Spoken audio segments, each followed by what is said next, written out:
झूलेलाल आउंगरी आसवाणी अची वियो सिंधियुनि जो नओं साल चेटी चंड अची वियो जंहिंजी पा सब सिंधी बेसब्री सां इंतजार अची वियो सिंधियुनि जो नओं साल चेटी चंड अची वियो।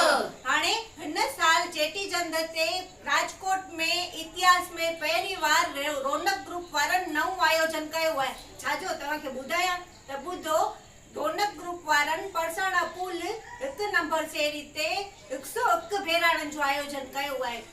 त हाणे हिन बहिराणनि में तव्हांखे कंहिंखे बि भाउर हुजनि भेनर हुजनि जंहिंखे बि पंहिंजो बहिराणो ठाहिणो हुजे उहो पंहिंजे घरां बहिराणो ठाहे थो अचे अने पंहिंजो नालो रजिस्टर करे था सघनि। उन में असां हेठि तव्हांखे दया बेन जा नंबर ॾींदासीं, तव्हां उनजो कॉन्टेक्ट करे रजिस्ट्रेशन कराए छॾिजो।